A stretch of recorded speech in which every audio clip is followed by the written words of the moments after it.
some of the numbers that were shared here yesterday. Yesterday we were told there were 692 active cases, 58 people had lost their lives, that comes to 750, and 421 had recovered. That comes to a total of 1,171. Yet you also told us total tests conducted have been 1,618. 447 have not been captured, as either have on recovered. Where are they? How are you determining that there is indeed, how are you determining that there is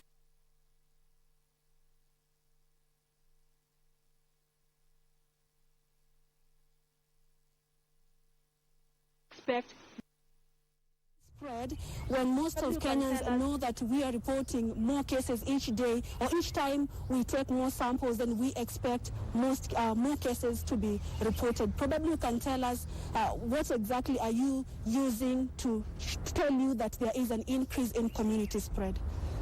The last one? Yes. Yes, Jimmy Mbogo from K24, and I have a couple of questions. Okay. So number one, we understand that Madam CS, you had promised to give us the figures with regards to how much has been spent and that tabulation, but we yet to receive that.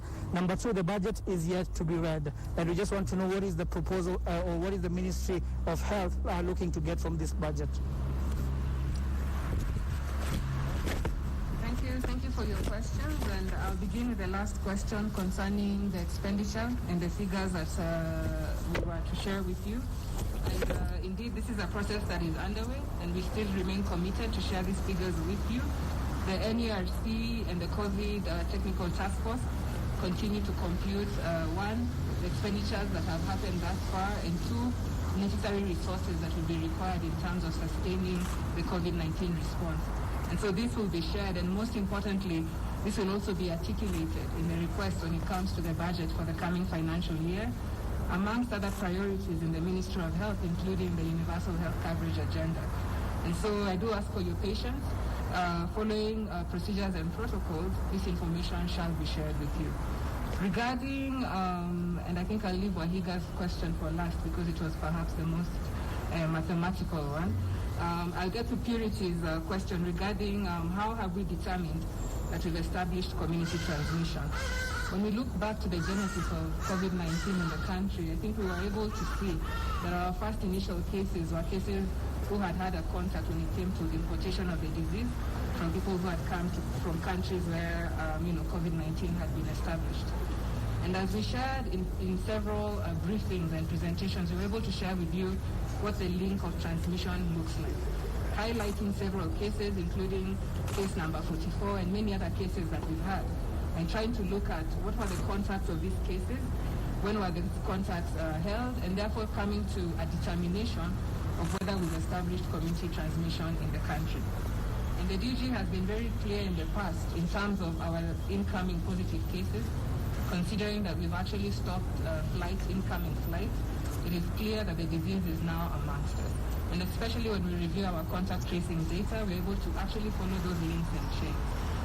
Regarding the question that Helen asked concerning Burundi, one, it's important to note that one, like you rightly said, Kenya is a country that has very good health infrastructure, and we continue to celebrate that and to promote that, including all forms of medical tourism. And this issue is an issue that touches on foreign affairs, and a comprehensive statement will be issued in due course regarding whether we will be able to offer the same service for other Kenyans. However, I can't stand here right now and confirm for you yes or no whether this is the situation. However, foreign affairs will be able to give their statement on this in due course. Regarding the cases and the tallies that we've been having, I'll ask the DG to highlight further into this area. But we do have what we're calling our COVID-19 tracker on our website. And this is a tracker that is able to tell you each day from the first day that we reported our first COVID case to this day, today being the 78th day of our response. We're able to tally what samples did we collect. Out of these samples, how many cases were positive, how many cases were negative. And being very clear to remember that every time we mention a sample, that one patient, one confirmation of a positive or negative case can actually consume more than one test drive. because there's a protocol that follows: one, to determine if someone is truly positive, and two, if someone is also negative. And so when you see us accounting right now, and I think we have about 70,000 samples run today, this may not necessarily mean that these are 70,000 individuals. And so when you do the basic mathematics of tallying that, it's important to know that there are patients who we've had who've actually consumed up to 4 to 6 tests, and the DG will be able to articulate this. So DG, perhaps, as we add on to more information, kindly jump onto the mathematical question. Not unique to Kenya alone. We have had challenges even in the developed world in terms of reporting of the cases, because sometimes, as Madam Waziri has said, you have to do multiple tests. And unless you are very keen, sometimes you report a repeat test as a next case. Based on that, we went back to our data bank to be able to mine the data further. As at today, the total number of cases stands at 1,745. Total number of persons admitted in 37 hospitals across the country stands at 671. So you minus that from 1745. Total number of discharges is 438, again minus that from the original figure. Total number of deaths, 62, again minus. There are various patients who are in isolation at home, either because of age or because they are breastfeeding mothers with small children, or they are pregnant women who may not be well managed in a health facility and are asymptomatic. This number stands at 130. Remember, we had evacuees from India who had gone for treatment, and based on our risk profiling, we decided that a given number of them could be managed at home with follow-up by our healthcare workers. So again, take away 130. Then there's this critical group of the people who gave us wrong contacts, whom we are chasing. And you remember Waziri yesterday told you clearly that eventually the long arm of the government will catch up with you. That is 140 persons. Minus that again from the other figure. Then we have a group of foreigners and drivers. Remember when we ramped up testing at the border points, including Namanga, Isebania, in the spirit of East African cooperation, our neighboring countries requested that their nationals, instead of being isolated in a foreign country, they be taken back. That number is 30. That leaves you 274. Out of these 274, today we have reported 127 cases. So these cases are in the process of being admitted into the various isolation units. Together with the 147 yesterday, until we update that data in our contact list, line list at the Emergency Operations Center, because you have to get this data from all over the Republic. So if you minus that 274, the figures balance out well. And I believe you have been doing the maths as I highlight these figures to you. So that is a position.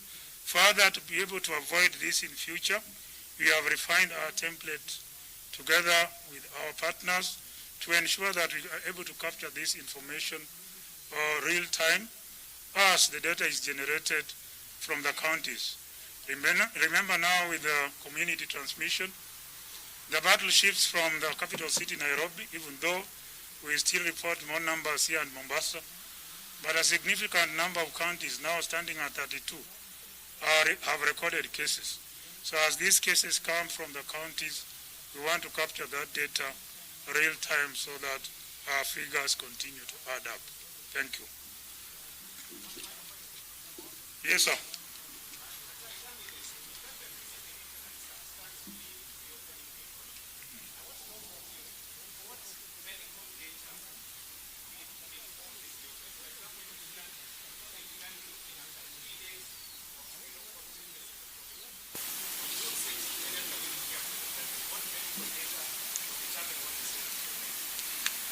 One of them is what you have highlighted. The other one is total number of cases and many other variables. But we'll be able to give you a comprehensive report on this on Saturday when the National Emergency Response Committee meet. We have been working with our modeling teams the combined University of Nairobi, Jomo Kenyatta, Strathmore University teams, and they have come up with parameters, and it would be premature for me to share that without the authority of the chair of the National Emergency Response Committee. Thank you.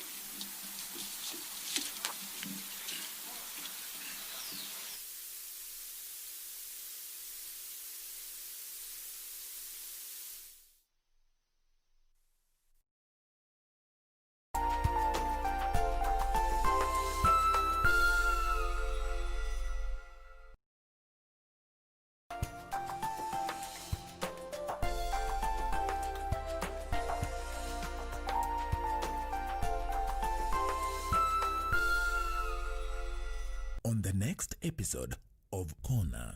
I am the one who bid for you. What if I want something else?